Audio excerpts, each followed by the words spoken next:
Pra njerës, për momentin jemi të përballë, me thonë, shpellës, apo përballë kodrës, ku u strehu pejgamberi alayhis salam prej mushrikëve të Mekës kur kanë dashur me evra, apo me myt, kush e din historinë e din, domethënë për cilën ngjarje po foli. Po më saktësisht tash ju tregon hoxha më detajisht për këtë ngjarje. Dëgjoni. Kjo kodra këtu e shifni, kjo është kodra e Thawr. Pejgamberi sallallahu alaihi wasallam gjatë qëndrimit të tij në Mekë, do të thotë pas shpalljes ata 13 vite që Allah subhanahu wa taala e filloi shpalljen, deri në vitin 13 ai sallallahu alaihi wasallam u maltretu, u persekutu nga mushrikët e Mekkës. Kur momenti erdhi që mushrikët e Mekkës planifikuan që ta vrasin Muhamedit sallallahu alaihi wasallam, Allahu subhanahu wa taala i dha leje Muhamedit sallallahu alaihi wasallam që të bën hijret. Dhe pejgamberi sallallahu alaihi wasallam e mori një shoqërues. Ai ishte shoku i tij më i ngushtë, Ebu Bekri radiallahu anhu, dhe u nis për në Medinë. Rruga për në Medinë nuk është nga kjo anë prej Mekës, është nga ana tjetër. Mirë po, për t'u humbë ata shenjat, ata tragjet, mushrikëve të Mekës erdhën nga ana e kundërt, sepse mushrikët e Mekës kishin vendosur shpërblim, ai i cili e gjen Muhamedit sallallahu alaihi wasallam të gjallë apo të vdekur, i ka shpërblim 100 deve. E Muhamedi sallallahu alaihi wasallam erdhi nga ana e kundërt e Mekës dhe u vendosën këtë kodër. Te kjo kodra lartë është shpella e Thawr dhe u fsheh me Ebu Bekrin dhe qëndruan këtu 3 ditë. Dhe pejgamberi sallallahu alaihi wasallam gjatë qëndrimit këtu në shpellë me Ebu Bekrin ndodhen disa ngjarje. Për ngjarjeve është se përderisa pejgamberi sallallahu alaihi wasallam e kishte kokën e tij në prehrin e Ebu Bekrit radiallahu anhu, Ebu Bekri radiallahu anhu e kafshoi një insekt apo e kafshoi një akrep, në disa transmetime një gjarpër. Allahu alem çka ka qenë, mirë po ka qenë helmues. Dhe nga dhimbja e madhe që kishte Ebu Bekri, i pikoi siri i tij lot dhe ra në fytyrën e pejgamberit sallallahu alaihi wasallam dhe u zgju pejgamberi sallallahu alaihi wasallam. Dhe kur u zgjue pyeti Ebu Bekri se çka ndodhi, Ebu Bekri ai tregoi Muhamedit sallallahu alaihi wasallam se më kafshoi një gjallëz dhe ai e mori nga pështime e tij dhe vendoi në vendin ku e kishte kafshu Ebu Bekri radiallahu anhu dhe u kthye si në gjendjen e mëparshme, sikur nuk e kishte kafshu asgjë Ebu Bekri radiallahu anhu. Mushrikët e Mekës e kërkuan këtu pejgamberin sallallahu alaihi wasallam.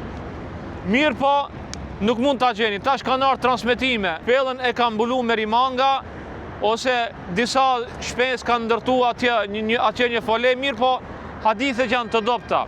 Sot që Uthejmini rahmetullahi alej, mrekullia është se ata mushrikët e Mekës kanë shku deri atje afër shpellës, mirë po Allah subhanahu wa taala u ka marrë shikimin atyre. Për shkak se kanë qenë aq afër daljes, saqë pejgamberi sallallahu alaihi wasallam i ka thënë Ebu Bekrit të mblidhi kam. Dhe Ebu Bekri radiallahu anhu friksu, dhe Allahu ka treguar në Kur'an kur i ka thënë shokut të tij, pejgamberi sallallahu alaihi wasallam i ka thënë Ebu Bekrit, la tahzan inna Allaha ma'na. Mos u frikso sepse Allahu është me neve. Do thotë garancë për Ebu Bekrin. Dhe mushrikët e Mekës u larguan. Ndërsa njëri prej mushrikëve të Mekës, a qenë në Mekë, që ndëgju që dikush e ka pa Muhamedit sallallahu alaihi wasallam dhe Ebu Bekrin duke u larguar nga kjo anë. E ai kishte qenë Suraka ibn Malik, që e kishte ndëgjuar këtë bisedë. Dhe ai për ta fituar shpërblimin e 100 deveve, u ka devijuar rrugën atyre. Ju ka thonë, jo, nuk është Muhamedi dhe Ebu Bekri radiallahu anhu, po janë një 2 persona prej filan kabilës. Dhe ka ardhur Suraka ibn Malik për ta kap Muhamedit sallallahu alaihi wasallam që ta fiton shpërblimin e 100 deveve. Dhe duke u largu Muhamedi sallallahu alaihi wasallam dhe Ebu Bekri ndonjëherë qëndronte gjatas, ndonjëherë majtas, ndonjëherë para, ndonjëherë pas, dhe pyeti Muhamedi sallallahu alaihi wasallam, pse po vepron kështu? Tha, po kam frikë që do të vjen armiku prej para dhe un kam dëshirë që me qenë para te ja Rasulullah. Po kam frikë që do të vjen prej pas gjatas apo majtas, e du un me të mbroj prej çdo ane. Dhe u afrua Suraka ibn Malik dhe dashti që ta sulmon apo të orvatet ta kap Muhamedit sallallahu alaihi wasallam dhe kali i tij shajfit në tokë. Orvatet për së diti, orvatet për së treti, mirë po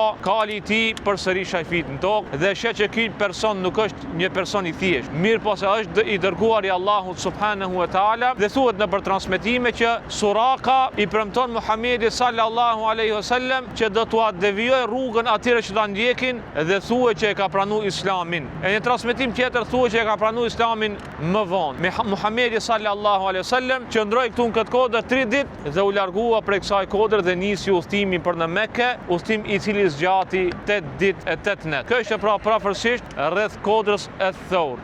Tash inshallah vazhdojmë me vizitën e radhës që është fusha e Arafatit. Nëse dikush ka ndonjë pyetje, urdhënoni.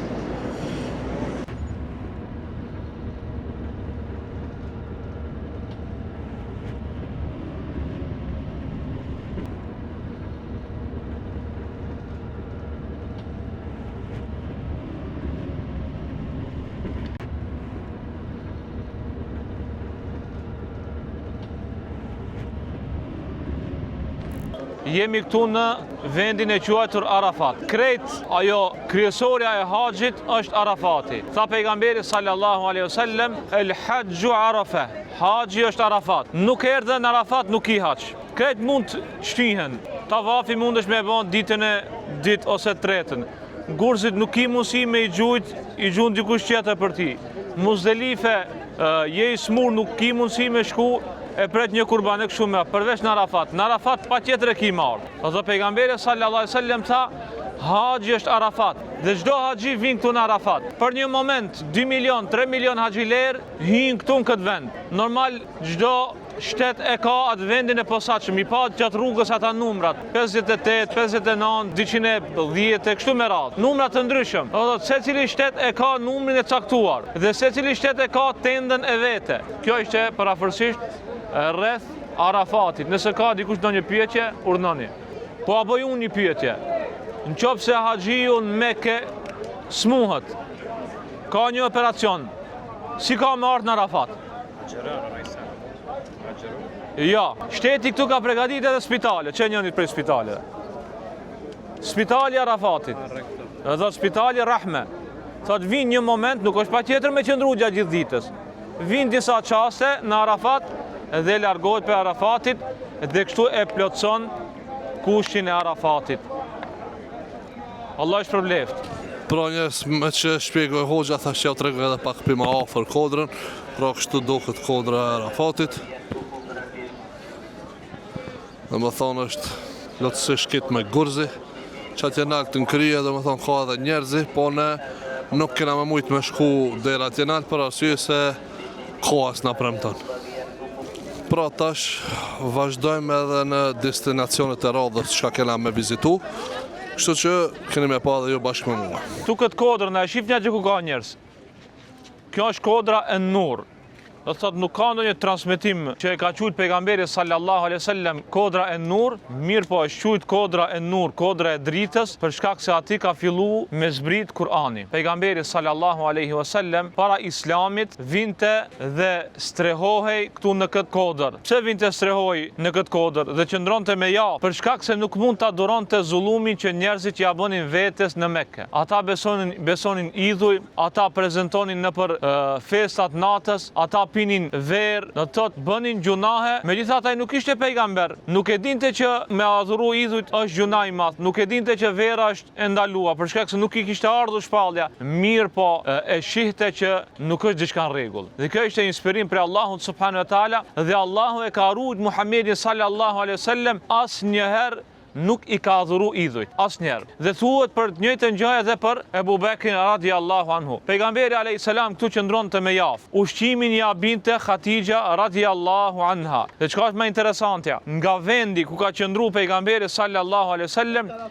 prej aty është duk qabja. Dhe ai qëndronte aty dhe meditonte rreth krijesave të Allahut subhanahu wa taala. Meditonte rreth kodrave, meditonte rreth qiejve dhe meditimi është ibadet. Njeriu me meditu, me undal, se si Allahu subhanahu wa taala i ka kriju këtë dron, se si Allahu subhanahu wa taala i ka kriju këtë kodër, se si Allahu subhanahu wa taala i ka kriju yjet, diellin e kështu me radhë, është ibadet, është adhurim. Dhe pejgamberi sallallahu alaihi wasallam meditonte derisa një natë prej netëve, në natën e Kadrit, vjen një krijesë që nuk kishte qenë prej në kohën e Isait alayhis salam. Ajo është Xhibrili alayhis salam. Për herë të fundit Xhibrili alayhis salam kishte qenë në kohën e Isait alayhis salam dhe kishte sjell shpalljen. Dhe pas shumë viteve kthehet edhe një herë te Muhamedi sallallahu alaihi wasallam dhe ja zbriti ajetet e para të surës Alaq. Erdhi Xhibrili me një pamje që nuk e kishte pa pejgamberi sallallahu alaihi wasallam ndonjë krijesë të tillë më herët.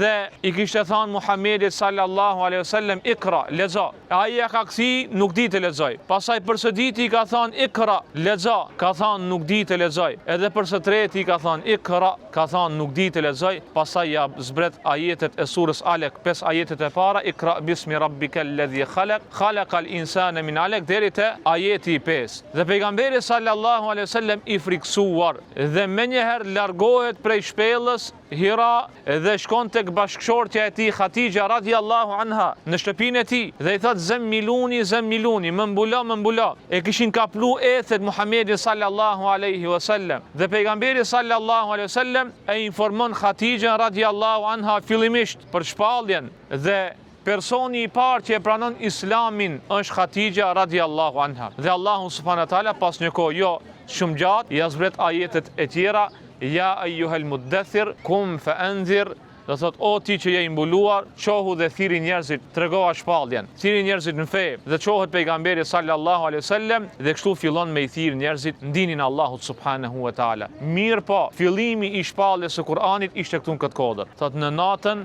e Kadrit, thuhet në transmetim që pejgamberi sallallahu alaihi wasallam e ka pa Xhibrilin në formën si ka kriju Allahu subhanahu wa taala. Kanë ardhur transmetime që kur e ka pa Xhibrili alayhi salam i ka pas 600 par krah. Vetëm një krah i Xhibrilit alayhi salam e ka mbulu krejt dunjan. Një krijesë Allahu subhanahu wa taala që ndoshta neve mund të na duket si fantazëm, mirë po këto janë transmetime hadithe pejgamberit sallallahu alaihi wasallam dhe krijesa që i ka kriju Allahu subhanahu wa taala, Allahu kur thot kun feyekun bëhu dhe bëhet me fuqinë e tij.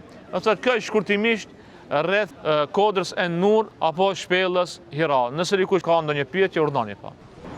Pra njës për momentin tash kena hyme një farë muzej, mi thonë muzeja, panaera që mi thonë s'po di, edhe këtu tash dhe më thonë e kanë improvizu shpellën Hira, dhe më thonë ku ka qëndru profeti alayhis salam edhe ku ka ardhur shpallja. Dhe më thonë kështu dokët, dhe më thonë këtu brenda ka qenë i ullt, dhe më thonë qështu, edhe kjo, dhe më thonë, është drejtimi i qabës, apo i kiblës, me thonë. Pro, kështu, me i përzi duket, që kam bojnë improvizimin këto.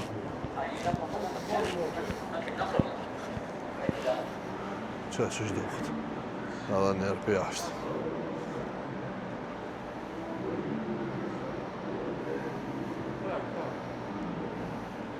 Njëjtë e kam bo, bashkë që është naltë atje në kodër, shpella Hira.